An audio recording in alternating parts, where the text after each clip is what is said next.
Nukila adalah sultanah pertama dalam sejarah Kesultanan Ternate, meskipun tidak tercatat secara resmi.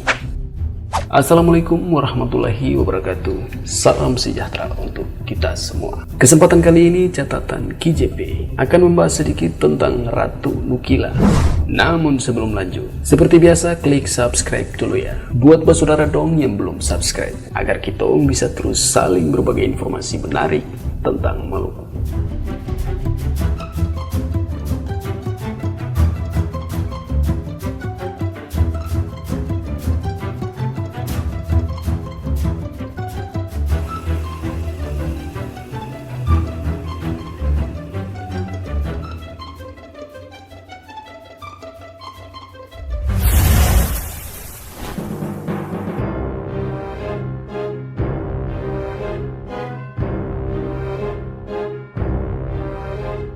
Nukila adalah putri kesayangan Al-Mansur, yakni Sultan Tidore.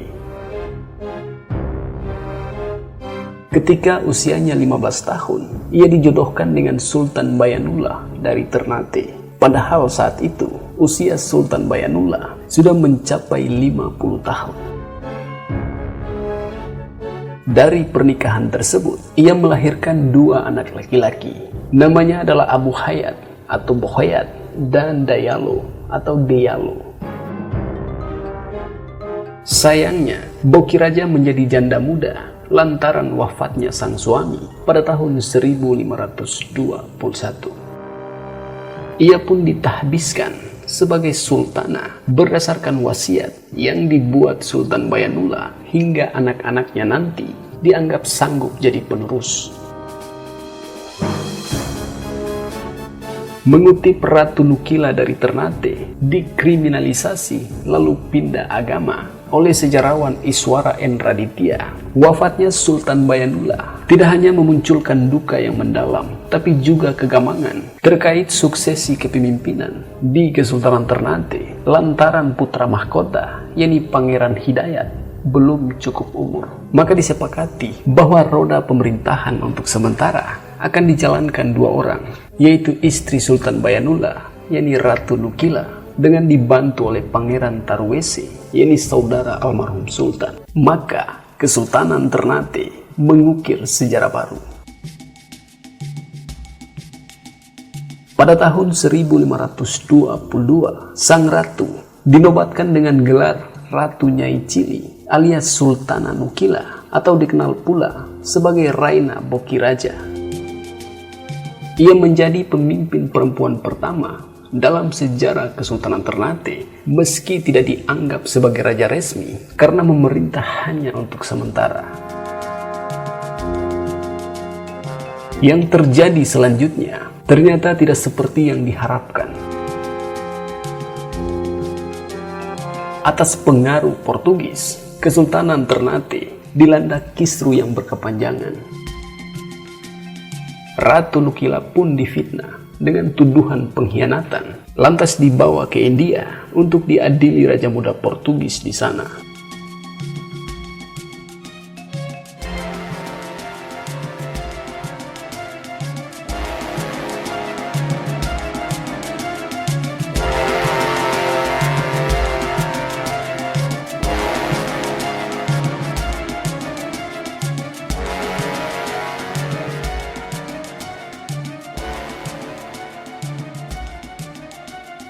Sultanah yang telah dilengsarkan ini memang lolos dari hukuman, tapi Nukila tidak pernah pulang lagi ke Ternate, bahkan kemudian berpindah keyakinan menjadi pemeluk Katolik dengan menyandang nama baru, yakni Donna Isabella.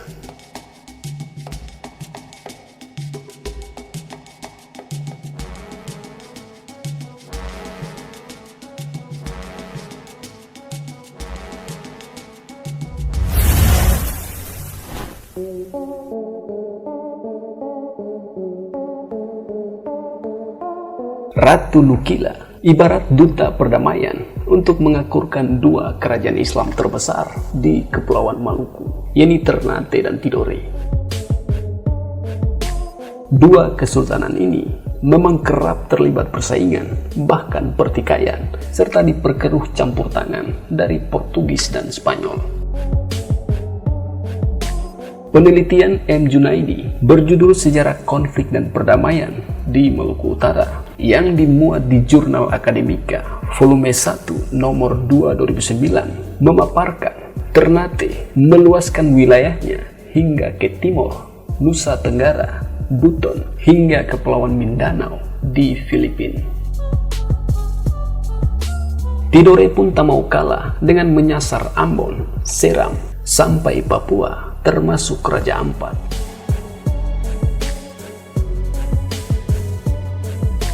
Sebagai salah satu upaya damai, maka Nukila dinikahkan dengan penguasa Kesultanan Ternate, yaitu Sultan Bayanullah, yang memerintah dari tahun 1500 hingga tahun 1521. Meskipun perseteruan antara dua kesultanan itu belum redah sepenuhnya, lantaran Portugis dan Spanyol juga memainkan kepentingan mereka di sana. Namun setidaknya bisa diminimalisir setelah pernikahan Sultan Bayanullah dengan Ratu Nukila. Hingga akhirnya Sultan Bayanullah meninggal dunia pada tahun 1521.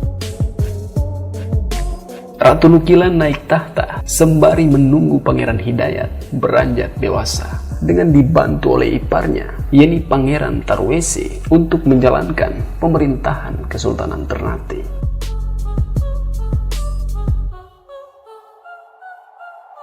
Sebenarnya, Pangeran Hidayat juga sempat dinobatkan dengan gelar Sultan Hidayatullah atau Sultan Deyalo pada periode itu. Namun, kendali pemerintahan tetap dipegang oleh duet Nukila dan Tarwese karena Sultan Hidayatullah masih berumur 6 tahun.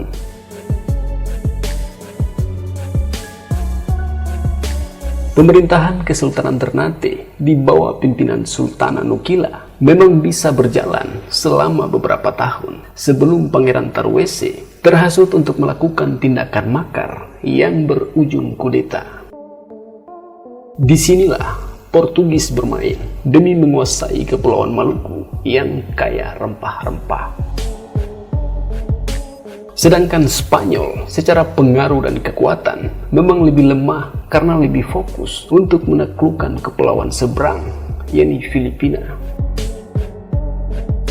Spanyol nantinya benar-benar harus hengkang dari Maluku sesuai hasil perjanjian Saragossa tertanggal 22 April tahun 1529.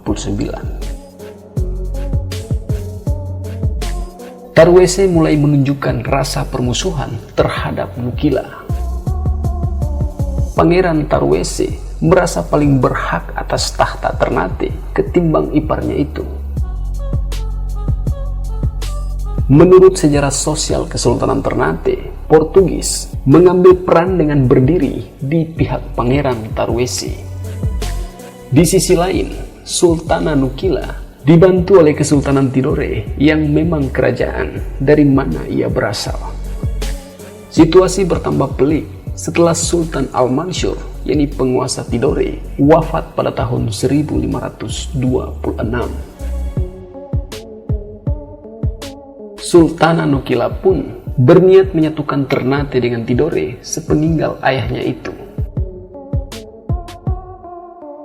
Ambisi Nukila tersebut tentu saja ditentang oleh Pangeran Tarwese yang menginginkan tahta Ternate. Perang saudara pun tak terelakkan. Kubu Tarwese yang didukung oleh Portugis memenangkan pertempuran dan berhasil mengambil alih kekuasaan Kesultanan Ternate.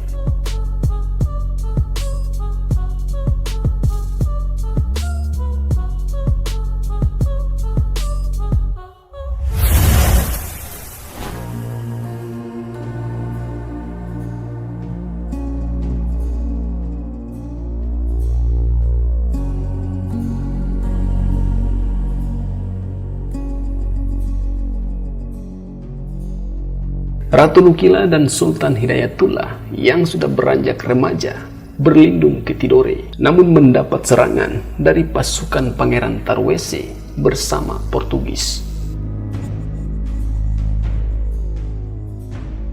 Dalam suatu pertempuran pada tahun 1529, seperti dikutip dari buku Maluku Utara, Perjalanan Sejarah tahun 1250 hingga 1800 volume 1 karya M. Adnan Amal tahun 2002, Hidayatullah atau Deyalo gugur terkena tembakan dari tentara Portugis.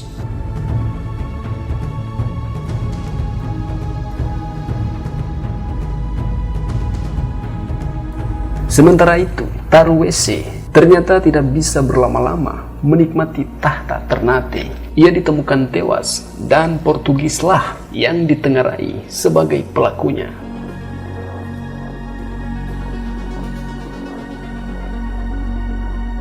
Setelah itu, Pangeran Abu Hayat, putra kedua Sultan Bayanullah dan Ratu Nukila atau adik dari Hidayatullah, dinobatkan menjadi pemimpin Kesultanan Ternate dengan gelar Sultan Abu Hayat II. Sultan Abu Hayat II ternyata sangat menentang Portugis sehingga pada tahun 1531 ia dilengserkan.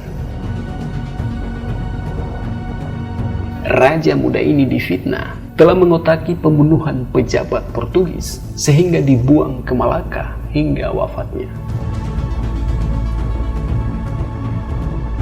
Drama ala Portugis belum selesai sampai di sini. Sultan Ternate berikutnya, yakni Tabarigi, mengalami nasib serupa.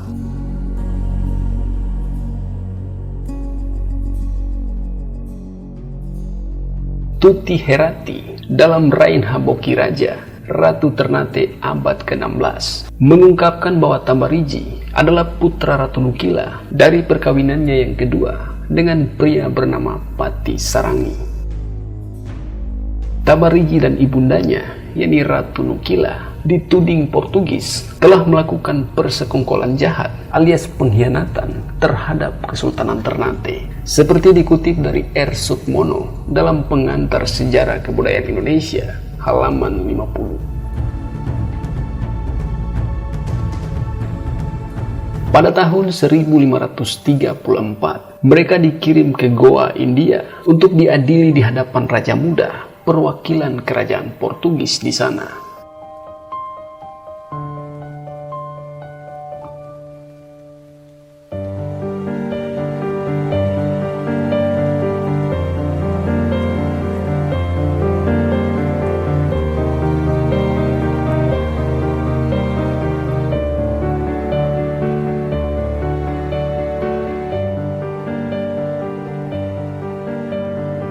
Di Goa, Tabarigi dan Nukila bertemu dengan bangsawan Portugis di India bernama Jordão de Freitas. Disebutkan dalam buku Bunga Angin Portugis di Nusantara, karya Paramita Rahayu Abdurrahman, Freitas menyarankan kepada Tabarigi untuk memeluk agama Katolik jika ingin memperoleh tahtanya kembali. Tabarigi mengikuti saran tersebut dan dibaptis dengan nama Don Manuel. Portugis pun akhirnya mengampuni Tabarigi serta akan segera mengembalikannya ke Ternate dengan syarat Kesultanan Ternate harus mengakui takluk kepada kerajaan Portugis. Syarat itu disetujui. Tabarigi pun bersiap berlayar untuk pulang ke Maluku serta mengirimkan maklumat bahwa status Kesultanan Ternate kini berubah dari kerajaan Islam yang independen menjadi kerajaan Kristen di bawah daulat Raja Portugis. Demikian catat M. Adnan Amal dalam Kepulauan Rempah-Rempah. Akan tetapi, Tabarigi yang bukan seorang Muslim lagi ternyata tidak pernah tiba di Ternate. Ia dikabarkan meninggal dunia karena sakit saat kapal yang membawanya sedang berlabuh di Malaka sebelum bertolak lagi ke Maluku.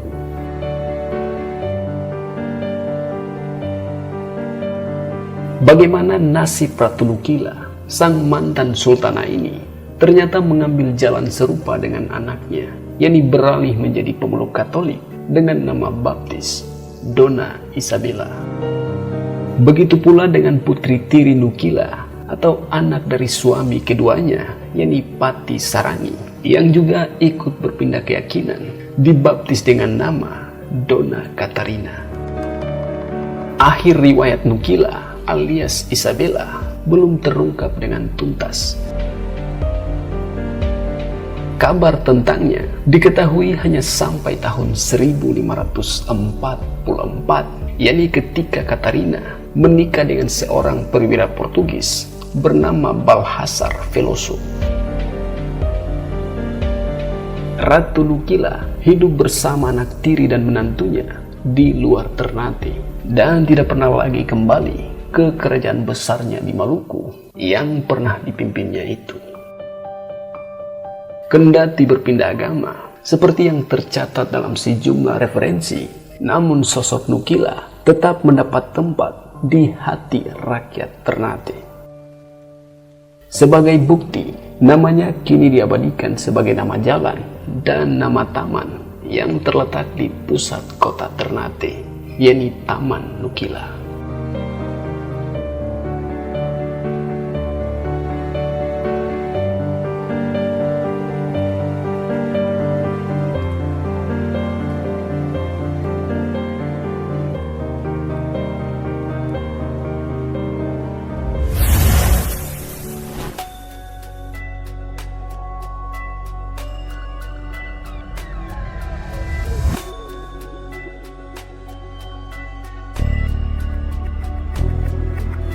Itulah sedikit informasi tentang Ratu Nukila.